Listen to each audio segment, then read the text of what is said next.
And we're live. Here we are. Hi, everyone.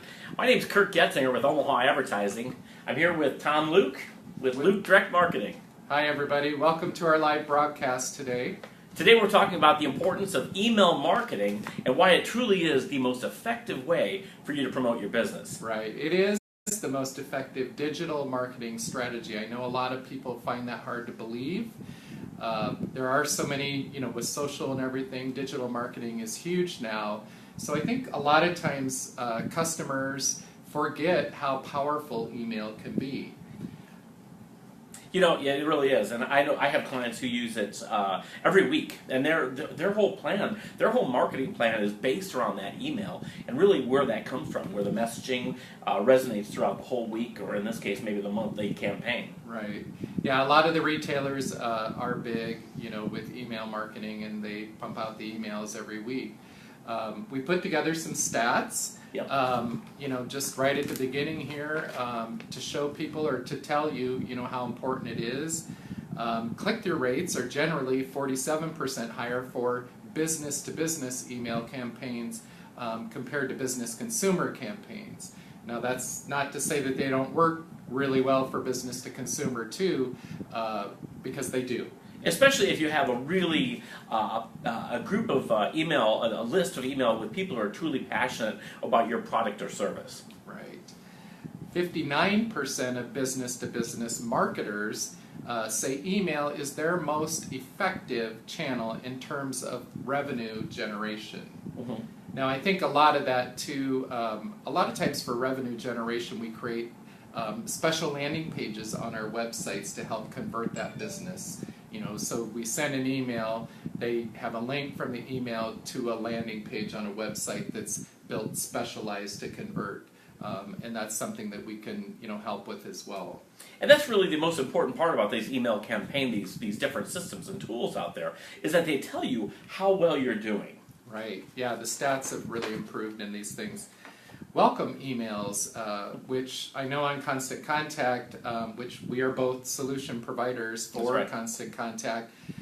When we help our customers with emails or we do them for them, that's the service that we use, and we help them teach that, of course. And I've worked with a number of the other ones out there, and I will say that over the past few years, Constant Contact has truly absorbed all of the cutting-edge technologies to make their Right. product outstanding. And that's why we affiliate ourselves with them.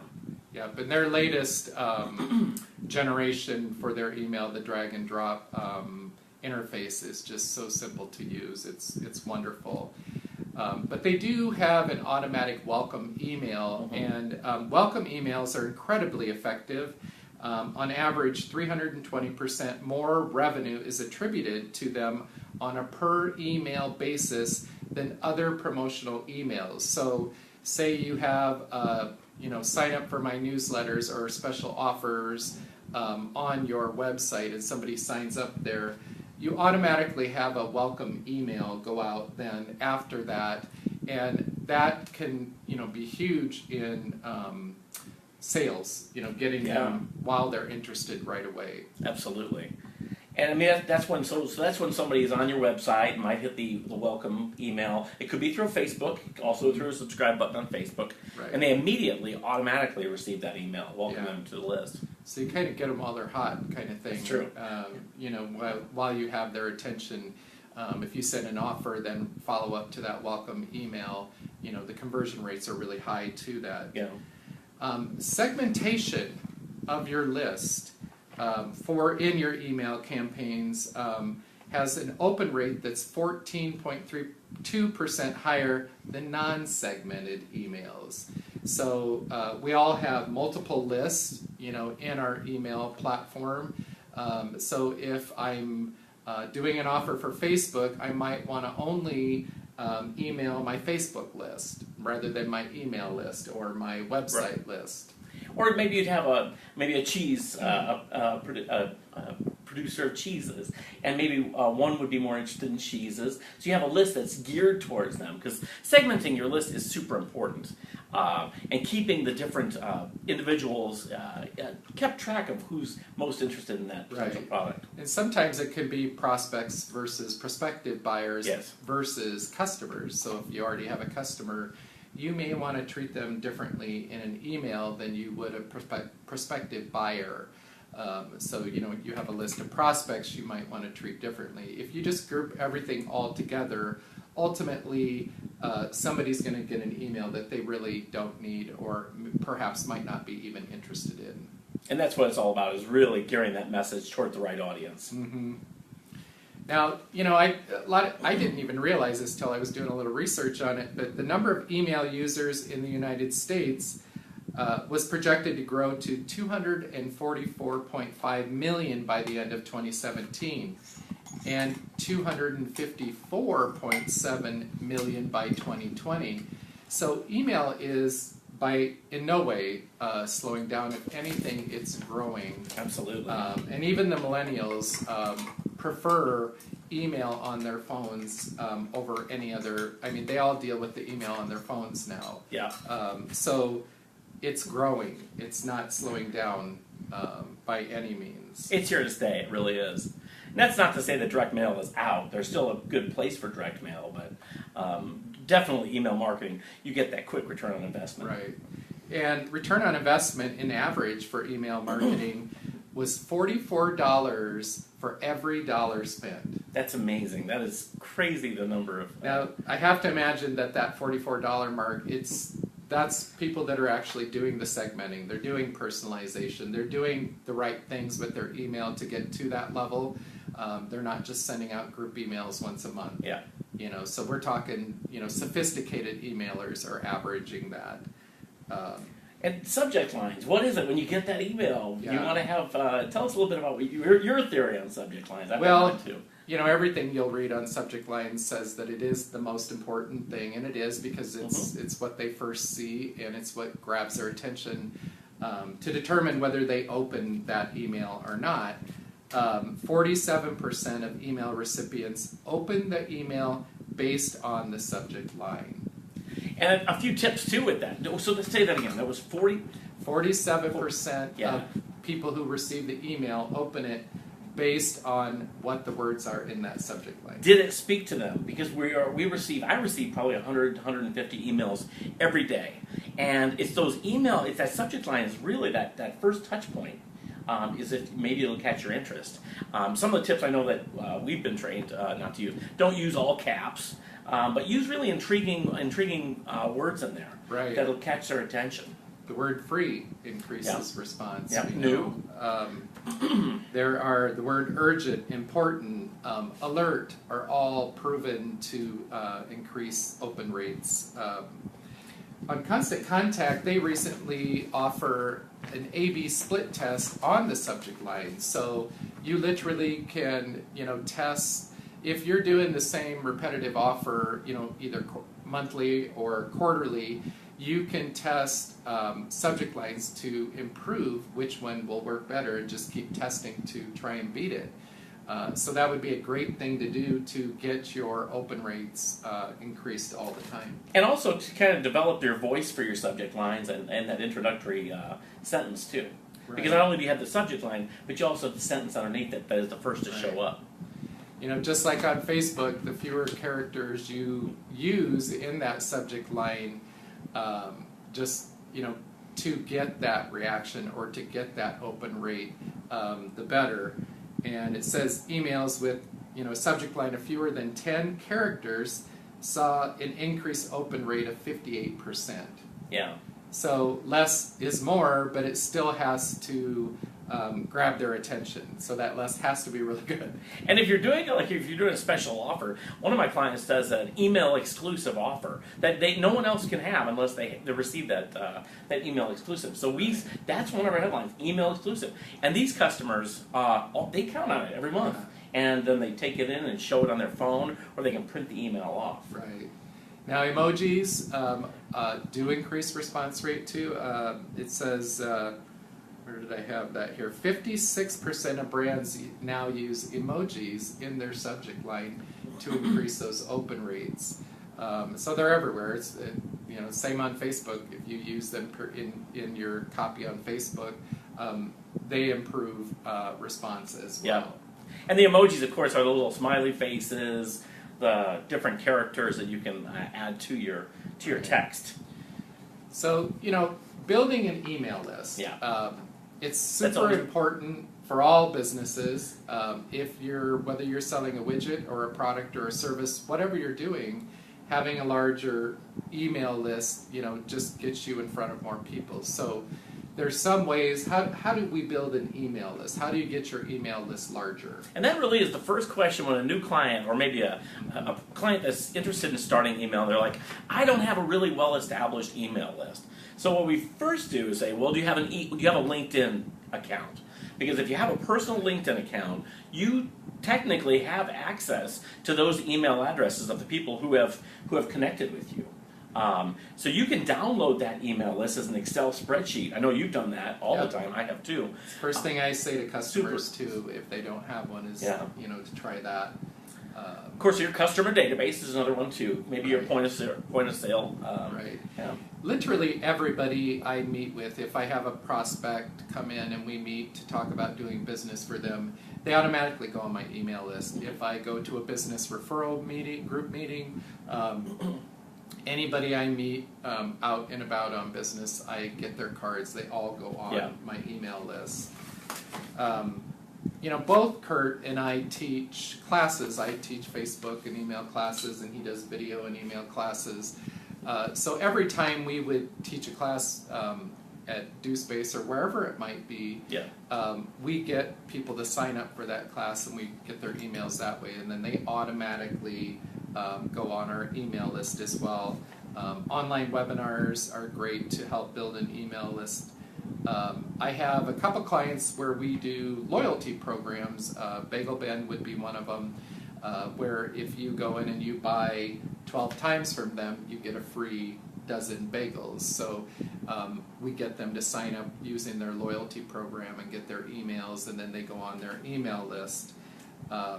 We mentioned earlier the website sign up.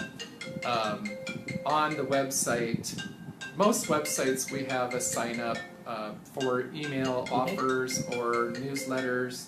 And then another way, especially on Facebook, is lead magnets. So you can do an offer both on Facebook or you can do it just right on your website too, where you give them something free to download to get that email. It might be a white paper, it might be some study that you've done, or maybe a tip sheet. Those are pretty popular. What are other opportunities for people to download? Those are the different types of things. Mainly it's just giving away good information. Tools, that they could use for digital marketing. That's always a good one that works well for people. There's also plugins on Facebook that you can add from these, so you can put it right on your Facebook page, where you can have, they don't have to leave it. They can type right in there their email address, and it'll put it into the database. Right. And of course, segmenting these groups, keeping them segmented as you bring in new lists or develop new lists is really important. Right, for that personalization.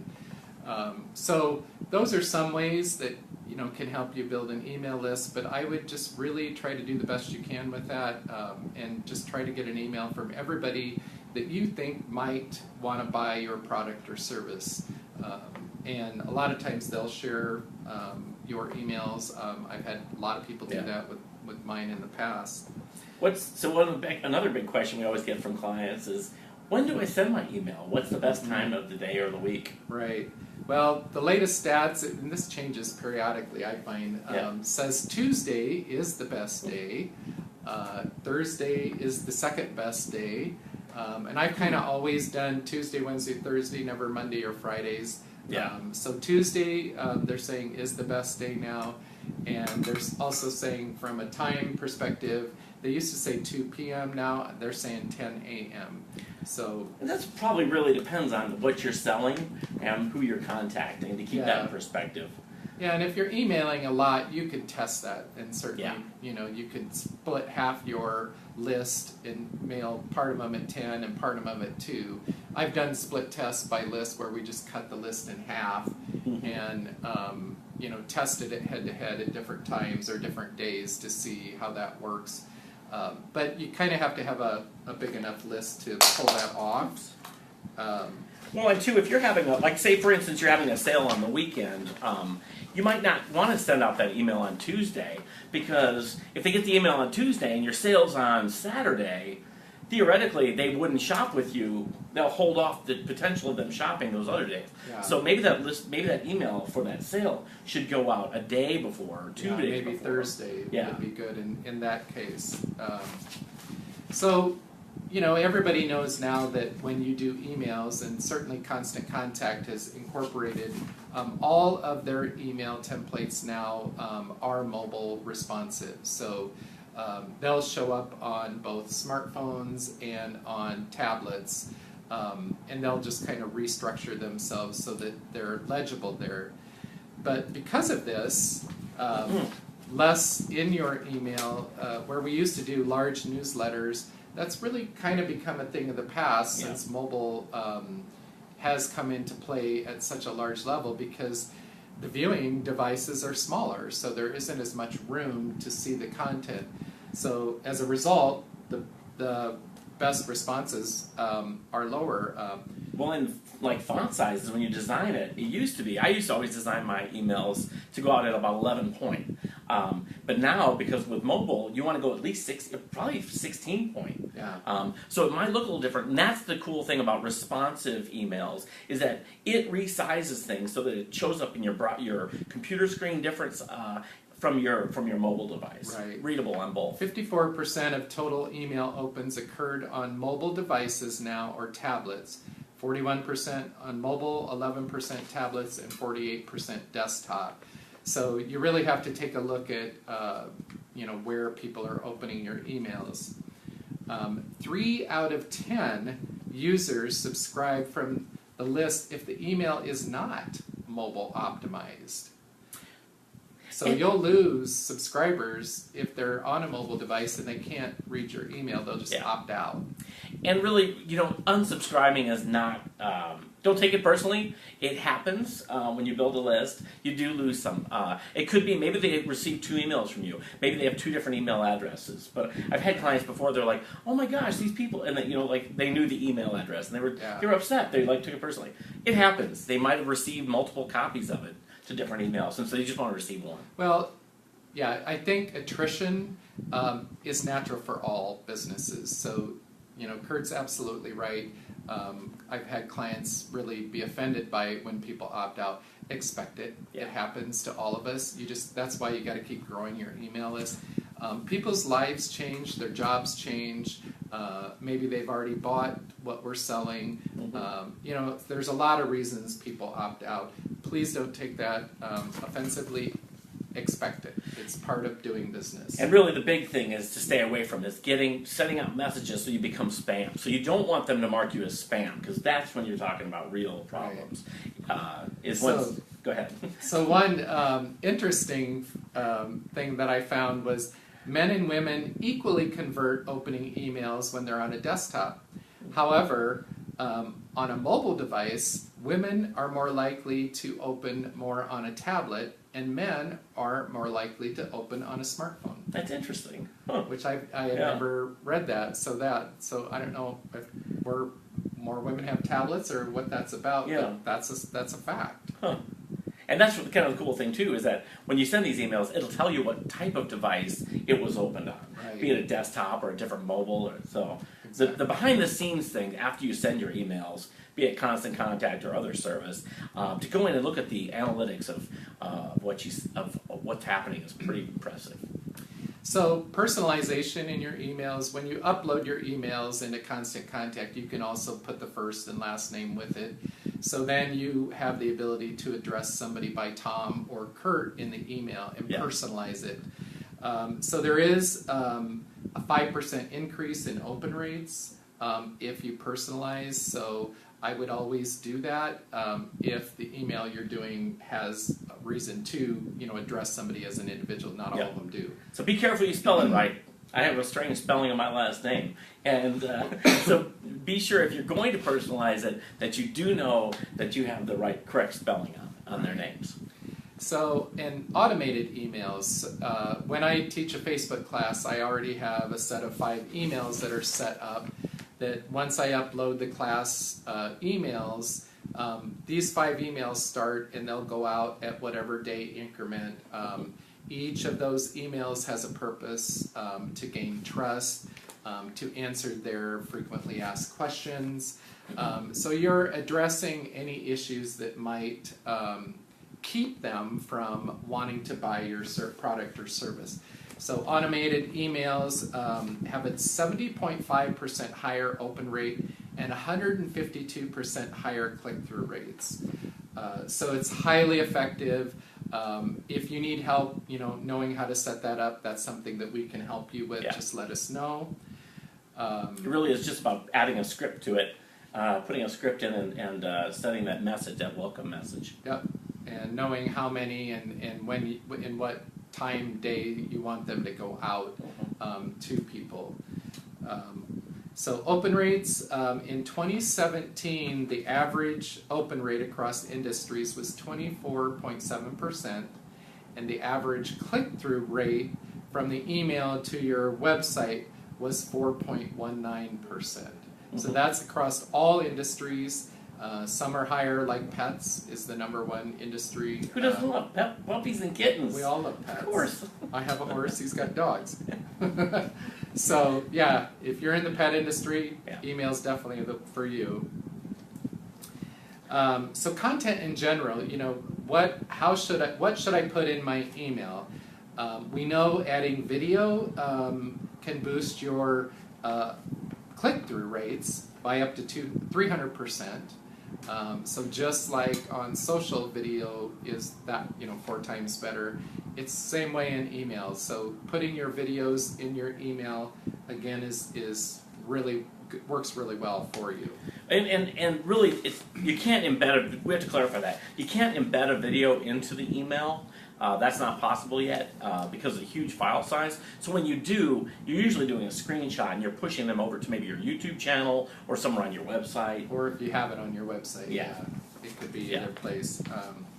Because of information overload and smaller screens, emails should be shorter and more direct. I think I did say that earlier, even we don't have as much visual space now, so we don't have as much room for content. People will just opt out or just get out of it if there's too much.